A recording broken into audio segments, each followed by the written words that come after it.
سلام زخبركم تخاتلتي ميرون سات نلو ما عن تدما لنك أنا بزعبا إيلون ماسك خنزاربينا أزي حدا خافتم قدامو تحفتماتني عالمنا زخونة إيلون ماسك أب مسحانت غازيتينيا قالم حتت غيرو نيرو هجا أفتي زغبرو انترفيو بزح رأستات بزح زعباتات عيلو نيرو حجن لومي تمريتنا يزلنا كورنع تي بزعبا زعر استيمنا يزلنا أبكل تشحن سالاسان شدشن جنزب وانت ما تربولو مالتيو حجو قال بقالو بتقرنيا ترجمون كلها أقداس النتاي كلوني ويكا كم زنا حجي إمبورتانت هاي تخوننيو مالتيو إذا دما روسو زخاله كنت عيز فتر زلو مالتي مخنياتو بعلونا وتناخيفولو نا إنفليشن قداي نا يقلملتات بوزح سعبينات اللو مالتيو قدمنا في فيديو كبلوكمي بدحر إدما نابتي زعبا خبلوكمي. Money won't matter in 2036. I'm not sure that the people who bought your shares think that money won't matter in 2036. Well, what do you want money for? You want money for goods and services, right? You want money for, obviously, food, housing, transport, entertainment. Well, if that is so abundant that there's more, that the robots and AI are providing more goods and services than any human could possibly consume, what do you need money for in that case? Let's agree that that could be where we end up. I'm concerned about the road, and we live in democracies, and people are very worried about this. So I guess two questions. Firstly, do you have to have massive redistribution from people like you to the people who are losing their jobs? Do you need to pay more tax? Do you have much higher taxes on capital so that you fund some kind of universal income? Otherwise, what do people live off? I think that the Treasury should just simply issue people checks. Well, but where's the revenue coming from? I mean, I'm enough of an economist. If you just issue checks, you're going to have inflation. This is like a lot of what we're trying to think about is these things were relevant in the past. They will not be relevant in the future. So, like inflation is simply the ratio of money to goods and services. So, if the goods and services output increases dramatically, if it increases, 1,000%, you can literally print, or these days change the database. It's not print money. You create money in the database, provided the creation of that money is less than the rate at which goods and services increase. You actually have deflation. So I'll make a prediction, which is that deflation will be the issue, not inflation. Because as the output of goods and services increases, if the output of goods and services increases faster than the money supply, you will have deflation. I'm perfectly willing to believe that. You may well be right. Statement of fact. Absolutely, you may well be right. But I'm really hung up on how we get from the current polarized, angry, fearful polity we have now to this nirvana. And I think you can paint a picture where people are so scared by this, they essentially try to stop it. Maybe they can't, but you get nationalized. There's a kind of, far left government. There's exorbitant tax increases. The kind of economy crumbles because people are so worried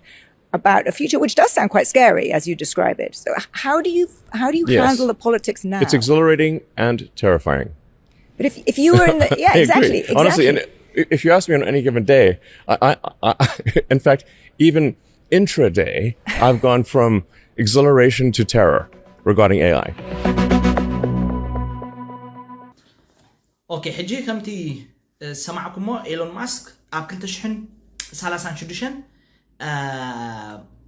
ገንዘብ ወንት ማተር ይዝብ ዘሎ ማለት ድማ ገንዘብ አገዳስነታይ ክልዎኒ ማለት እዩ ወል ሕጂ ኣነሲ እዚ ብኻላ ዘርባስ እዚ ከርተት ኢለ ዝኣከብኮ 100 ሚልዮን አይሲ ኣበይ ክጠፍዩ እዚ 1 ቢልዮን አይሲ ኣምንታይ ክጠፍዩ ኢልካ ትጭነቕ ትህሉ ኢኻ ወል ሜቢ ዳስ ናት ዘ ኬስ ግን ከምዝና ሕጂ አገዳስነት ክልዎ ግን እንታይ ላቶታ ጋዜጠኛ ብዛዕባ ኢንፍሌሽን ገለ ብዙ ሓይታቶ ኖ ኢንፍሌሽን አይሁሉን ይሁሉ ይገለይሉ ምናልባት ኢንፍሌሽን እንታይ ማለት እዩ መጀመሪያ ቁርብ ዝዓቡ መብረኽ ኸደም ናፍቲ ዝርዝር ቅድም ኻና ኢንፍሌሽን ማለት ብሕጽር ዝበለ ዘቕባበ ማለት እዩ ዘቕባበ ብዙሕ ምኽንያት ከጋጥም ኽእል ግን ገለ ካፍቲ እንታይ ማለት እዩ ዘቕባበ ብሲምፕል ተርም ኣብነት ክንርድኦ ተኾይና ዝያዳ ኮነቶም ናይ ኢኮኖሚክ ኢላታት እንዲዮም ዝያዳ ዝብዕምቆት ዝፈልጥዎ ግን በተሓፈሻዊ ቤዚክ ናውሌጅ እንድሕር ከድና ንኣብነት ዓሚ ሓንቲ ካፕቺኖ 2 ቅርሺ ሂብካ ትገዛ ነርካ 2 ዩሮ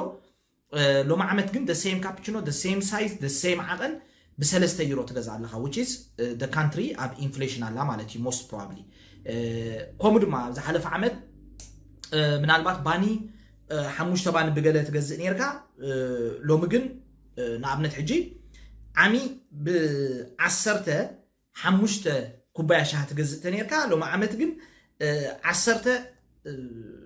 ዩሮሲ just 3 ሻህ ጥራሕ ተግዛእካ ማለት እዩ ስለዚ ኢንፍሌሽን ኣሎ ማለት እዩ ሕጂ ኢንፍሌሽን ከጋጥም ከሎ ኩሉ ግዜ መንግስታት ታይም ዝገብሩ እቲ ሬት ኢንተረስት ናይቲ ሰብ ዝልቅሖ ናይቲ ገንዘብ የብዝሕዎ ንኣብነት 10,000 ተለቂሕካ እንድሕር ዳ ሬት ኢንተረስት ውሕድ ነይሩ ድሓር ግን ንዓመታ የብልዎ ምክንያቱ ሕጂ ንኣብነት ክብሪ ዋጋታት እዮም ዝቆጣፀሩ ዘለዉ ማለት እዩ ምክንያቱ ኣብ ኢድ ውልቀ ሰባት ወይ ከዓ ብሓፈሻ ኣብ ህዝቢ ብዙሕ ገንዘብ እንተሎ ካብ ዓቐን ንላዕሊ ገንዘብ እንተሎ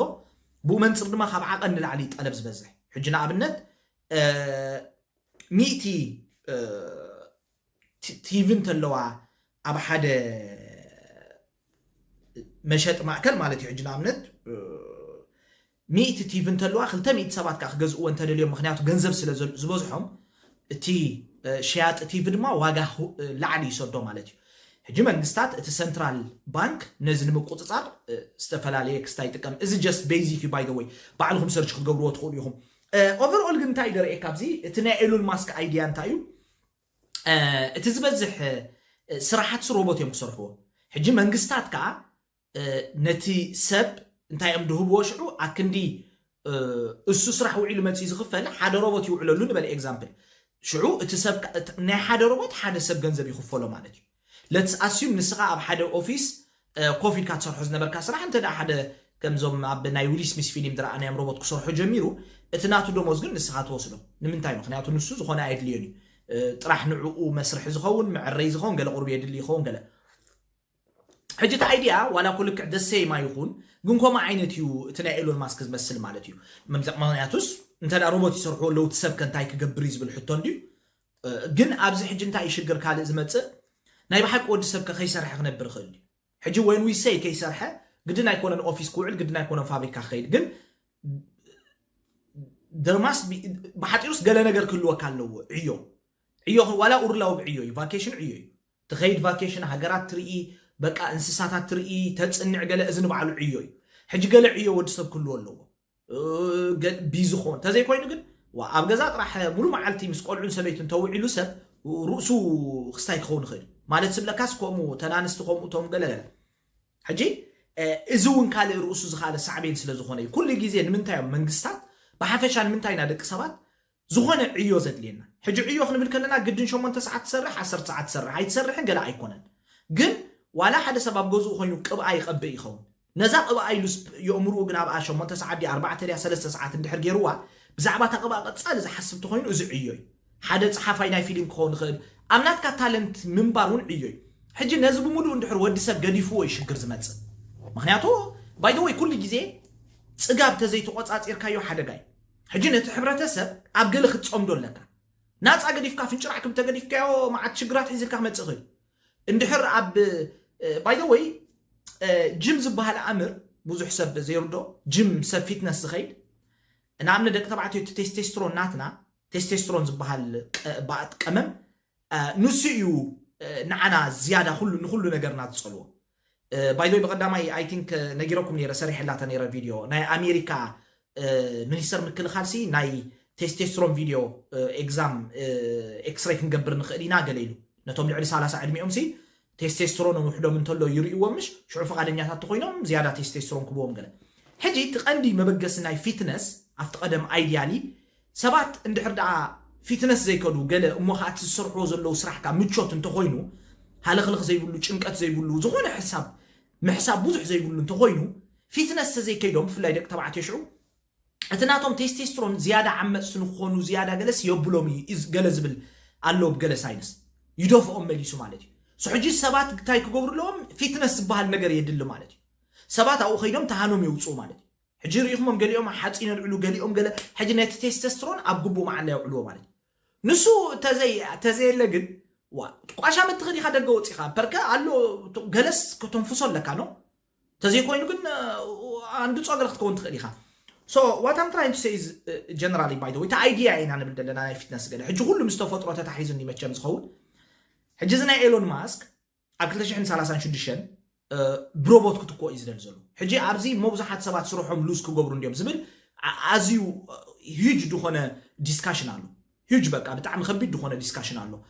ሰባት ከዓ ሽዑ ሉዝ ተገይሮም ስራሕ ከዓ እቲ ስትረስ ክህሉ ገለመለ ማዓት ችግር ነዚ ግን በዓል ኤሎን ማስክ as far as I understand ዋላ ኣብዚ ቪድዮ ተዘይኮነ ብሓፈሻ አይዲያ ኮይኑ ድስማዓኒ ወይ እውን ክገብርዎ ይኽእሉ ዝኽእሉ ነቲ ሰብ ሓደ ሮቦት ዝኽፈሎ እቲ ሰብ ክፈሎ ማለት እዩ ሽዑ እቲ ሰብ ኡርላው ዲ ክኸይድ ቫኬሽን ዲ ክኸይድ ምናልባት ዳ ልዕሊ ዓቐን ቆልዑ ከይውለዱ እምበር ዋላ ምስ ሰበይቱ ድዩ